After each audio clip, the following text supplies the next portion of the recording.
नमस्कार दोस्तों, आप देख रहे हैं एके न्यूज। मैं हूं जाहिद हुसैन। अच्छी खबर में आपका स्वागत है। आज हम आपको ऐसी खबरें लेकर आए हैं जिसे सुनेंगे तो आपको भी इंटरेस्ट आएगा। कहीं गम होगा तो कहीं खुशी होगी। अब्दुल्ला आजम खान कल जैसे ही जेल से बाहर आए तो उनके समर्थकों में खुशी की लहर दौड़ गई। उनके स्वागत करने के लिए भारी भीड़ उमड़ पड़ी। अब्दुल्ला आजम खान हरदोई की जेल में बंद थे 17 महीनों से। वहां सजा काट रहे थे 17 महीनों से अपने घर। जब 17 महीने बाद अब्दुल्ला आजम पहुंचे तो भीड़ बेशुमार हो गई। उनके समर्थकों ने उनके नारे लगाए, जिंदाबाद के नारे लग रहे थे। चारों तरफ भीड़ नजर आ रही थी। ये आप स्क्रीन पर देख रहे हैं कि उनके समर्थकों में कितना जोश है, कितने लोग उनके साथ हैं। और यहाँ गौरतलब बात यह है कि मुरादाबाद की सांसद रुचि बीरा अब्दुल्ला आजम खान के लिए जेल से रिहाई के समय लेने पहुंची। अब्दुल्ला आजम खान ने मीडिया को इंटरव्यू देने से मना कर दिया कि आज कुछ नहीं, आज सिर्फ घर पर रहना चाहते हैं। अब रामपुर में तरह तरह की चर्चा चल रही है कि अब यहाँ पर सियासत पलटेगी, अखिलेश यादव के लिए फायदा होगा या नुकसान होगा। तरह तरह की बातें यहाँ चल रही हैं।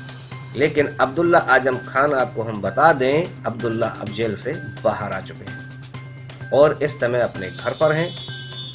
लोगों की सेवाएं करेंगे, समस्याएं सुनेंगे, जैसे करते चले आए हैं, आगे भी करते रहेंगे। लेकिन मीडिया से वह दूरी बनाए हुए हैं।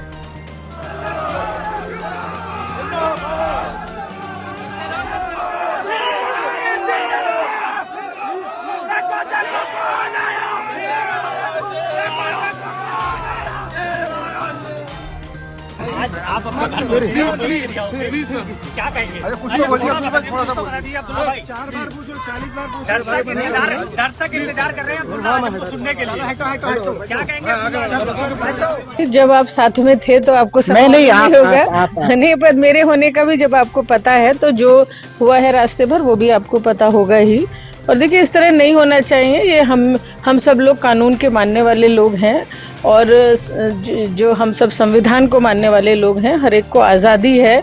अब वो रिहा हो गए हैं, अब भी उनके पीछे इतनी सख्ती और लोग वही चीज तो हम जान रहे हैं। हम नहीं, सारी बातों का लबोलुबाब ये है कि हम सब लोग खुश हैं, पार्टी के लोग खुश हैं, रामपुर के लोग खुश हैं और सब आसपास के जिलों के सब लोग खुश हैं कि नई ऊर्जा मिलेगी। एक युवा जो ऐसा एक परिवार, राजनीतिक परिवार, जिसको इस आज़ाद मुल्क में जिस तरह से उनके ऊपर झूठे मुकदमे लिखे गए, जिस तरह से उन्हें प्रताड़ित किया गया, 40 महीने जेल में रह के वो आए हैं, तो आज खुशी का दिन है। और हम सब लोग जो है। अंतिम सवाल, अभी हमारी जिन्होंने मुकदमे लिखवाए तमाम, उन्होंने मीडिया से मुखातिब होकर कहा है कि जो गाड़ियां उनके काफिले में चल रही हैं उनकी जांच होंगी, कौन से माफिया हैं और अपराधी हैं।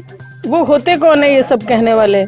वो कोई मतलब है क्या? वो जनप्रतिनिधि हैं, वो अपना काम देखें। वो क्या कौन तय कराने वाले हैं कि कौन जो है बारातियों की गाड़ी थी या बदमाशों की गाड़ी थी या गुंडों की गाड़ी थी? वो होते कौन है ये कहने वाले? रुचि बीरा जी, आप तो खुद साथ में थी, आपको सब पता होना चाहिए कि किन की गाड़ियां थी। नहीं तो बताइए ना। मैं आपको अपराधी लग रही हूँ? मैं गुंडा बदमाश लग रही हूँ आपको? जनप्रतिनिधि हूँ, सम्मानित परिवार से हूँ।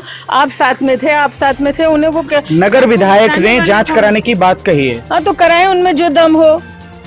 एलानिया कह रही हूँ कि कराएं वो जांच। एक अंतिम, उन्होंने ये भी कहा कि भी बेल हुई है, बरी नहीं हुए हैं। तो वो न्यायालय तय करेगा। वो कौन होते हैं तय करने वाले? न्यायालय तय करेगा उस बात को।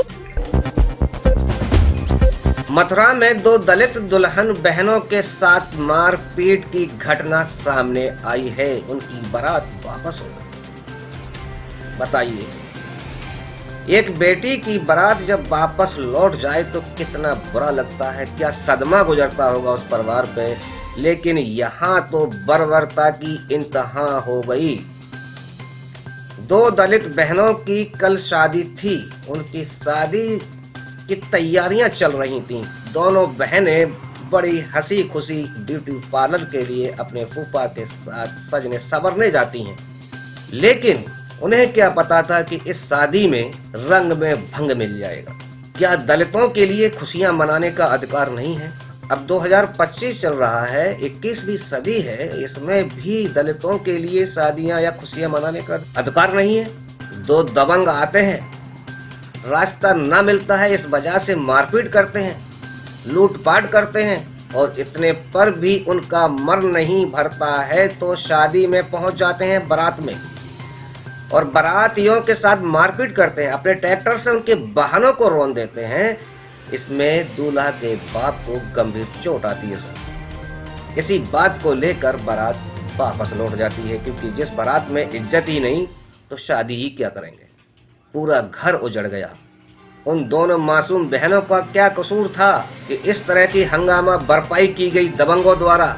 बताते हैं पूरा मामला क्या है। मथुरा के कर्नावल की निवासी ये दोनों बहनें हैं। दोनों बहनें अपने फूफा के साथ ब्यूटी पार्लर गई थीं, और ब्यूटी पार्लर में सजने संवरने के बाद जब अपने घर वापस आ रही थीं अपने फूफा की कार से, तो रास्ते में पीछे से दो लड़के आते हैं एक बाइक पर सवार और हॉर्न देने लगते हैं। रास्ता न होने की वजह से उन्हें रास्ता नहीं मिली, तो उन्होंने कुछ दूर चलकर ओवरटेक किया गाड़ी का, और गाड़ी रुकवा कर फूफा के साथ मारपीट की, और मारपीट करने के बाद लड़कियों के साथ लूटपाट और बदसलूकी की।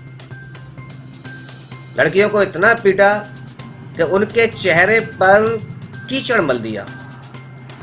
जो सज संवर कर आई थीं उनके चेहरे पर कीचड़ मरा गया। लड़कियों ने आके ये बात अपने घर बताई, और बताने के बाद परिवार भी सदमे में आया, लेकिन चाहा कि किसी तरह से ये कार्यक्रम निपट जाए, किसी तरह से भामरा हो जाए, उसके बाद यानी देखते हैं। लेकिन दबंगों का पेट इस पर भी नहीं भरा।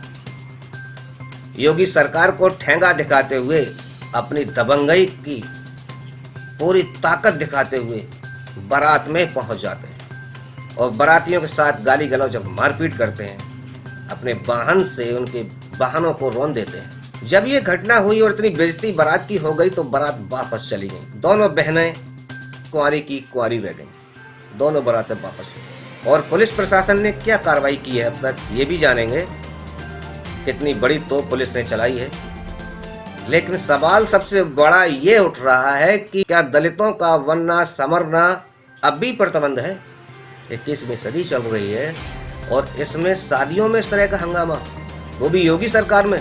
मैं आपको बता दूं, दबंगों के नाम जिन्होंने हंगामा किया, जिन्होंने मारपीट की, लड़कियों के मुंह पर कीचड़ मला, उनके नाम रोहतास यादव और पिस्तौल बताए जा रहे हैं। दलित लड़कियों के साथ ये दुर्व्यवहार किया, इसे देखकर इंसानियत शर्मसार हो जाए। चार में और मेरी बहन फूफा जी बुआ जी, और उसने गंदे शब्दों का बहुत प्रयोग किया। हमको गाड़ी में पकड़ गए थे, खूब पीटा हमको। नाम है कर्नावल, और उसका नाम पिंटो यादव, और सुसुपाल यादव, रोहतास यादव, अजय यादव, और ये सब गांव के यादव हैं। ये सब बहुत सारे, बहुत भीड़ हो गई थी सारी, तो सबने पीटा। हमारे बुआ सबने पीटा, मैं बच्चा के लाई थी। पूरे ये कह गए सब बहुत हो गए। सब श्रीपाल सब आगे बाकी भैया पेंटर सतीशा।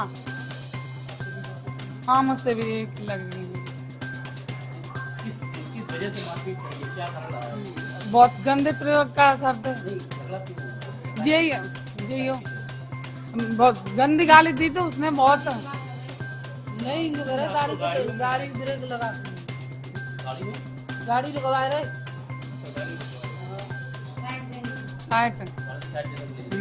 आगे बारात चल रही, आगे थे बिलोरो आ रही थी, और हमारी गाड़ी तो गया 60 लाख की बाइक थी उसकी। हमसे बाराती थे, उसकी बुड्ढे की चांद पड़ी, वो रिश्ता तोड़ के भाग गया। रिश्ता टूट गया हमारा, वो ने हमारी जिंदगी बेकार हो गई। रिफाइनरी में कर्नावल गांव है, कल वहाँ बारात आई थी। इसमें जो है बच्चियां जो हैं अब तैयार होकर के जा रही थी घर अपने, तो वहीं पर स्थानीय जो दो लड़के थे उनकी गाड़ी से उनका आपस में टक्कर हो गया, जिसको लेके कहासुनी होगी। इस बात को लेकर के वहाँ जाकर गाँव में जहाँ बारात चल रहा, बारात वहाँ पर बारातियों से जो स्थानीय लोग हैं, इन लोगों ने आपस में मारपीट की। उसके जो पीड़ित पर तहरीर लेकर के मुकदमा पंजीकृत किया गया है। इसमें 4 लोग हिरासत में ले लिए गए हैं, बाकी जो अन्य लोग की गिरफ्तारी की जा रही है। और अपर धारा मुकदमा लिखा गया है। इस लोग को गिरफ्तार करके जेल भेजा जा रहा है।